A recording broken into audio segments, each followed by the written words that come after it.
अस्थानिक किंवा बाहेरील प्रजाती म्हणजेच काय, एक्झॉटिक किंवा नॉन नेटिव्ह स्पीसीज. विद्यार्थी मित्रांनो, जैवविविधतेचा अभ्यास करताना आपल्याला ही संकल्पना समोर येते.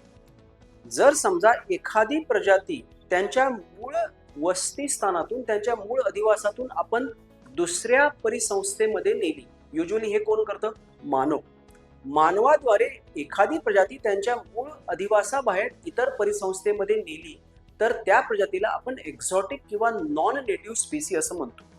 आता त्या नवीन परिसंस्थेमध्ये जर समजा ही प्रजाती तिथल्या स्थानिक सजीवांना त्रासदायक ठरली तर तर आपण तिला म्हणणार आहोत इन्व्हेसिव्ह स्पीसी किंवा आक्रमक प्रजाती. जसं की अमेरिकेकडून गहू आयात करताना त्या गव्हामध्ये अमेरिकन लोकांनी जाणीवपूर्वक गाजर गवताचं बियाणं टाकलं होतं आणि मग हे गाजर गवताचं बियाणं भारतात सर्वत्र पसरलं. सो त्या देशाच्या परिसंस्थेमधील प्रजाती भारतात आली आणि भारतातील पिकांना ती त्रासदायक ठरू लागली. त्यामुळे तिला आपण म्हणतोय इन्व्हेसिव्ह स्पीसी किंवा आक्रमक प्रजाती. या आक्रमक प्रजातींमुळे परिसंस्थेचा खूप मोठ्या प्रमाणात ऱ्हास होतो, जैवविविधता धोक्यात येते.